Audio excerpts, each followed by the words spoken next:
BBC Sounds. Music, radio, podcasts. It was an amazing night. Yeah, I loved it. I absolutely loved it.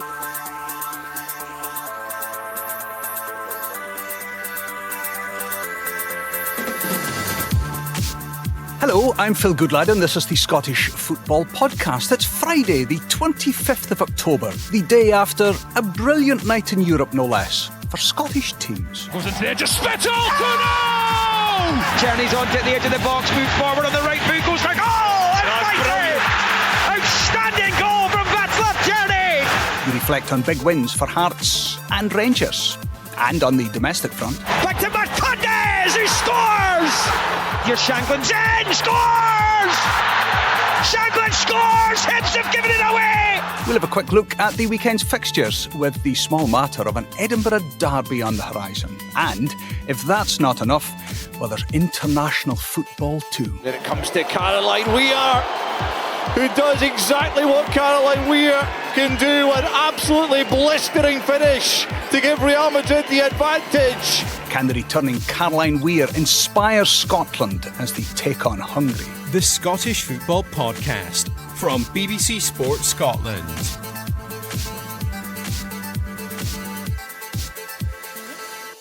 Yes, plenty to discuss in a week where we've had a rather glorious European run of things. None of our teams losing. Delighted to say that somebody who knows a thing or two about glorious football is Gemma Fay. Just 200 appearances for Scotland. Gemma, morning to you. Good morning, Phil. And Ryan Stevenson, the former Hearts midfielder with more football clubs to his name than any of us put together. Ryan, morning to you. Morning, mate. One word to describe a glorious week where we've had no Scottish football casualties in Europe. Gemma, I'll let you begin. One word. Unusual? Ryan, your word of the morning. Shocked. The positivity just flows through us all. Hey, do you know something? I was just saying on Good Morning Scotland a little earlier when I was going through the newspapers. There is something quite nice about there being something that we can all unite. All the fault lines of Scottish football just ebbs away when our sides have remained unbeaten this week. We'll get into that and plenty more with Gemma and with Ryan. Right now, though, a quick turn through the Scottish football headlines. Rangers routed FCSB, or Steaua Bucharest as you like, 4-0 at Ibrox in the Europa League. They move on to 6 points in the competition after 3 games. In the capital, meanwhile, Hearts were 2-0 winners over Omonia Nicosia, their second win in a row under new coach Neil Critchley. 4 Inverness Caledonian Thistle players have been made redundant, but there have been 3 expressions of interest in taking over the troubled Highland club. That's according to the administrator's BDO. David Gray says there is no crisis at Hibs as his side prepare for this weekend's bottom-of-the-table Edinburgh Derby. And ahead of their crucial playoff first leg with Hungary tonight, Scotland head coach Pedro Martinez-Loza says that reaching Euro 2025 is a dream bigger than anything else. The Scottish Football Podcast. Let's start at Ibrox, where the home side ran out 4-0 winners over FCSB, or Steaua Bucharest, in their Europa League. That's Rangers' biggest European win in 17 years. Gemma, both for club or for country, there's nothing like a win to just ease any troubles that you might be feeling at a club. Yeah, and the win in the style in which Rangers did it and the kind of dominance that they showed in the game, I think is the important bit there. And it gives Clement and his Rangers team a platform to try and push ahead. And I think what he said after the match is he wants them to create habits, connections and consistency. And I think you started to see that a bit last night. Albeit we do have to talk about 1 minute and 52 seconds into the match when it could have all come crashing down. And sometimes you need a little bit of luck in life. And I think that they got that because without a doubt, Jack Butland got away with one, and that's coming from a goalkeeper. And have watched it several times to see where the foul was. I can't see it. So, Rangers needed a little bit of something, and that was the luck I think they needed, because if that had gone in, I think we could have faced a very different night. The crowd could have turned really quickly, but we started to see things that we haven't seen enough. Inconsistent journey was excellent for them. I thought Connor Barron and Raskin in that midfield were just like terriers all night. And they really gave Rangers a platform to go forward. So a really positive win, a positive feeling for the Ibrox team, and a little bit of relief for Clement and his team. But big games coming up that could, define their season moving forward. Yeah, and you know something, Ryan, it felt like there was something last night. Gemma mentioned that incident inside 2 minutes when actually, Jack Butland's Christmas seemed to come early with getting away with that one. But also the stop-start nature of Rangers' season. It almost feels like last night may prove the start of something amid this busy run that Gemma's speaking about. Yeah, you can say that, but I think Rangers just need to get consistent in the league. I think that's the biggest thing, is they have to start putting in performances in the league like they're doing in Europe. I think pretty much all their games in Europe they've been decent in. And you can sort of see a plan in pretty much every game they play in Europe. I sit there and I watch them and I can understand what they're trying to do. But when I watch them in the league, for whatever reason, they just seem to have no plan. They look a bit lost. Well, here's the $1 million question, and why you earn the big bucks on the Scottish Football Daily podcast. Why is that? You're a former player. Why can you see the plan in Europe for Rangers, but not in the league? I think maybe a different style, might be a different style that suits the manager. I think I always say that when foreign coaches come to Scotland, the Scottish game's completely different domestically than what it is when you play in Europe. I don't know whether maybe hitting teams on the break or playing on a sort of counter-attack is totally different to how they play domestically.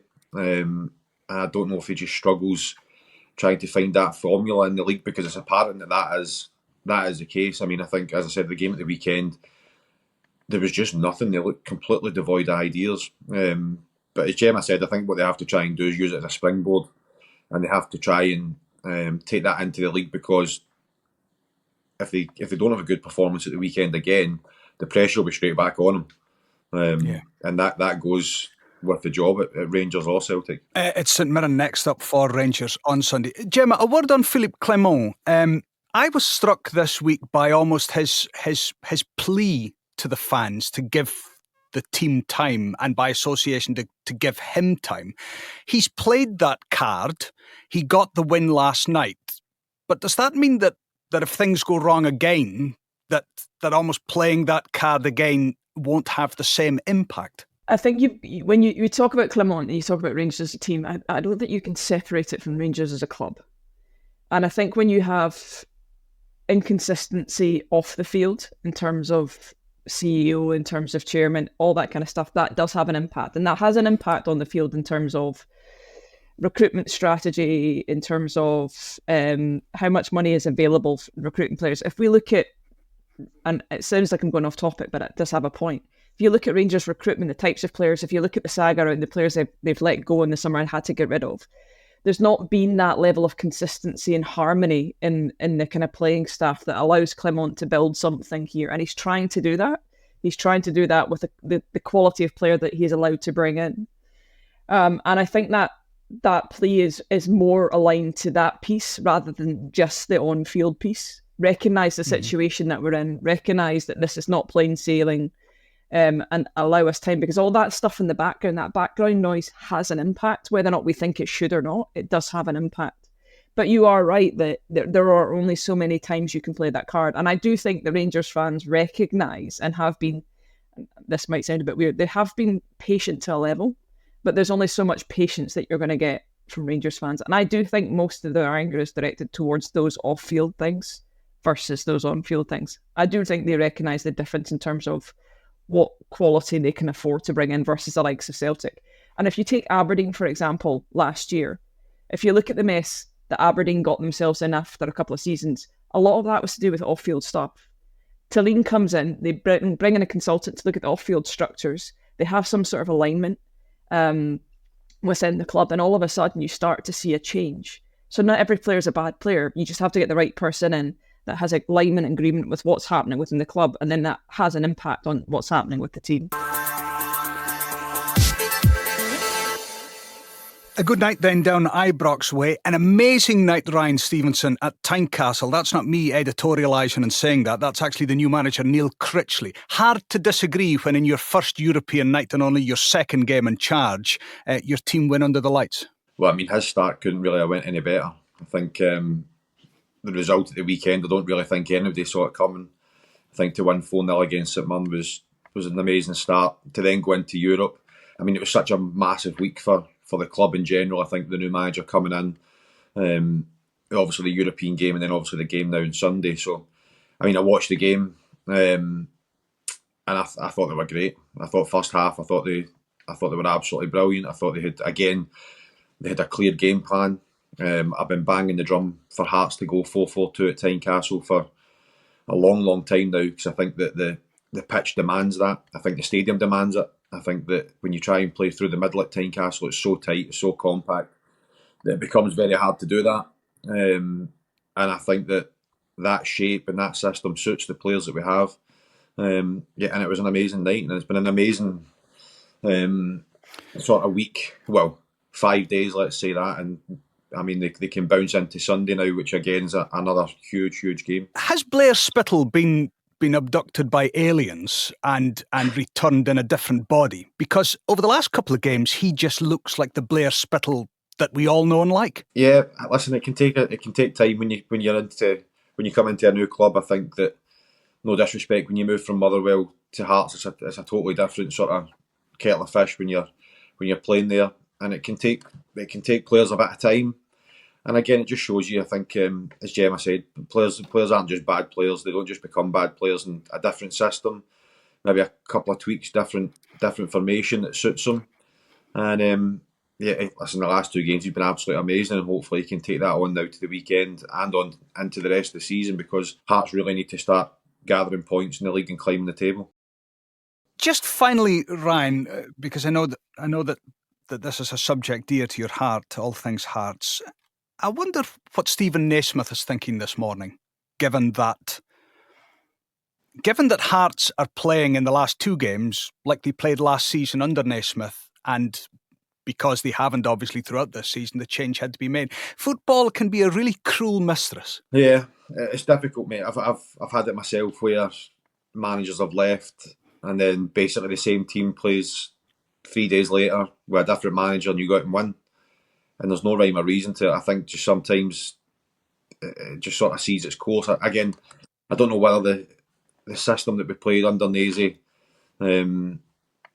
especially at home, trying to play out for the back. As I said, Tynecastle's a unique place, but I think when you try to play out for the back, and sometimes the fans get a bit restless with that sort of style. Not saying it's just go long and hit and hope, but I think they'll look to engage with the team on the pitch. I think they like it when it's wide and it's direct and there's balls coming into the box. And I think a lot of the time we didn't really do that under Nazy. But for Nazy, I think he'd be sitting watching that last night just thinking, maybe I've made a few mistakes formation-wise. And again, you've got to remember, for Stephen, it was his first ever job. So he'd have learned a hell of a lot. And I'm sure he'll be back in the game soon. But for now, for me, it's really just about Hearts going into Sunday and hopefully getting a win on Sunday. You're listening to the Scottish Football Podcast from BBC Sport Scotland.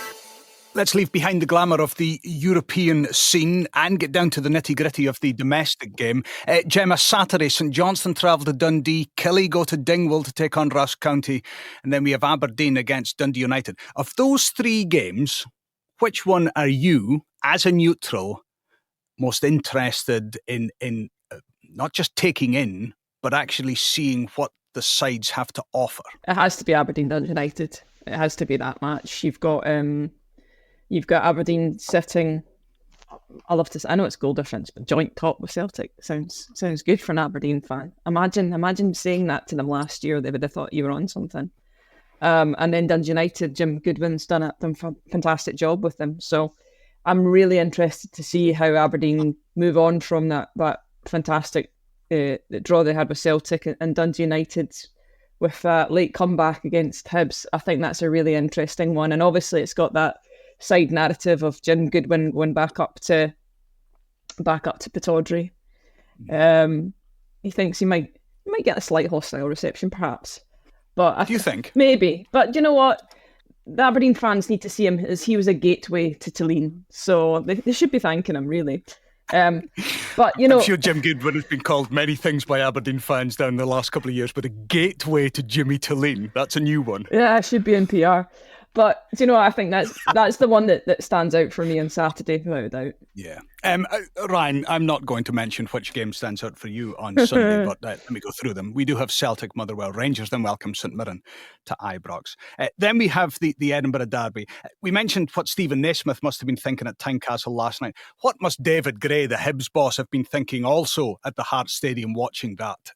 Given that his stuttering side, with so much pressure building on him and his side, they now have to take on a Hearts team banging form. That he is under pressure. I think. Listen, I actually like David, and I think that as a coach, I think he comes across really, really well.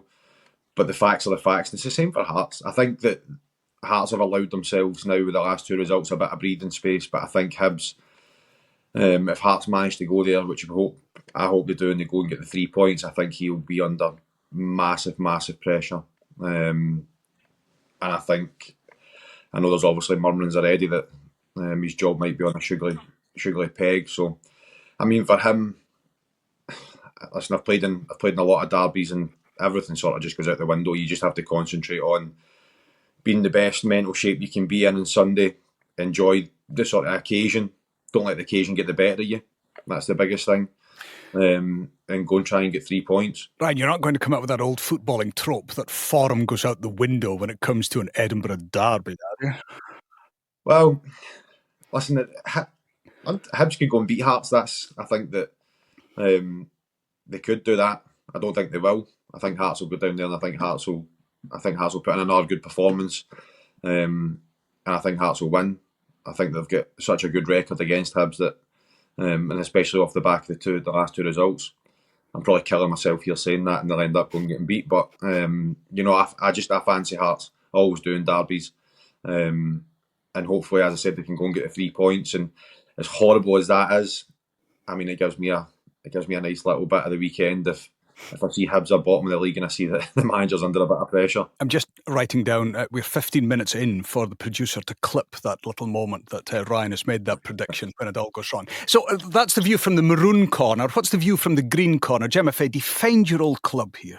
I do.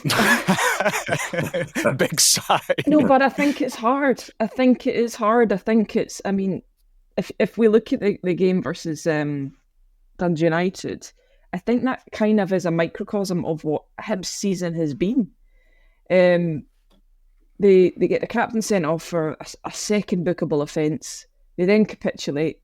The winning goal that United score is a calamity of errors. The goalkeeper coming out, punching his defenders' heads, scoring the goal, and it's kind of what Hibs' season has been. And what is the solution? Because I'm pretty sure that another manager is probably not the solution in this. So the Hibs, if you listen or speak to Hibs fans, it's not just despair. It's like a scratching of the head about where do we go here, because lots of it are individual errors, and you can't really account for that. But we're in a situation where we've got a basement battle here. We've got Hearts versus Hibs, 11th versus 12th, which is just hard to fathom in terms of an Edinburgh Derby in the first place. When you look at Hearts in the last two games, you're kind of thinking, well, that's just an anomaly. It's kind of a Kelly situation that we had when Derek McInnes, they were in Europe and they couldn't buy a win for love of their money, and they were sitting bottom of the table.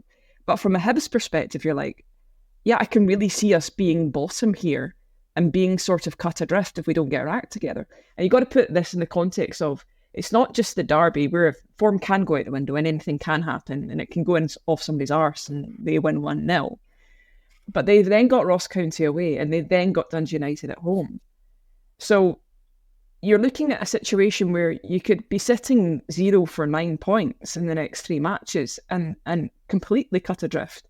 So from a Hibs perspective, any sort of point that they get out of this derby has to be positive for the team and for David Gray. How they get it, I'm not entirely sure Hibs fans care how they get it, as long as they get it. And then you start and you look at the following games about trying to build some sort of performance. But it's a really difficult one to answer because you've no idea what you're going to get. Finally, a huge fixture for the women's national side. They take on Hungary in Budapest tonight, the first leg of their European Championship playoff. Gemma, I am interested in this from the sense of history, in the fact that when Scotland would have normally got to a women's playoff, there would have been a novelty factor. We'd have all been engaged because Scotland's in a playoff, that's great. Whereas now the playoffs, this just feels like this is where Scotland would be getting to, and now we're waiting to actually see them to almost be confident that they will see off Hungary and get to the final playoff. Am I reading that right? Well, there's an expectation, and I think there's an expectation there because of the quality of players that we have. And I think Scotland have failed to live up to their expectation in the last couple of qualification campaigns. So I think you mentioned at the beginning of the programme there that Loza was saying that it's a dream bigger than any dream. I don't think it's a dream. The dreams are things which couldn't be attainable. I think this is absolutely attainable. It should be attainable. And if you look at the standard and quality of player that we have, we should be beating Hungary home and away. And then we go through to the next one, and it's probably going to be Finland. And without doubt, we should be beating Finland. Yeah, Montenegro or Finland, either of those that Scotland would take on if they beat Hungary. But that's my point. This almost feels like, well, yes, of course we're in a playoff. And of course we are almost expecting to beat Hungary to get to that playoff final. I'm not saying expecting, I'm saying we should.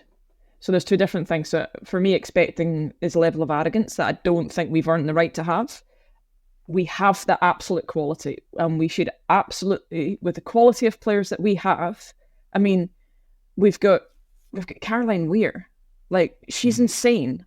She's like, her nickname is Kaka for a reason, because she is one of the best midfielders, you know, and we've quality all over that pitch, absolute quality all over that pitch.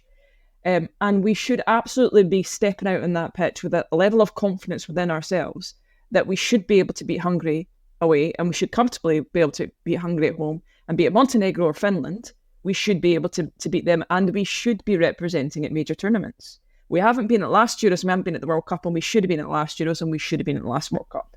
Gemma Faye, thank you so much for joining us. Ryan Stevenson, always great to have you on board as well. Listen, good luck for the Edinburgh Derby, whether you are in the green corner or the maroon corner, or indeed good luck for the whole of the weekend as Scottish football gets back to domestic affairs after a rather pleasing night, pleasing week in the continent for Celtic, Rangers and Hearts.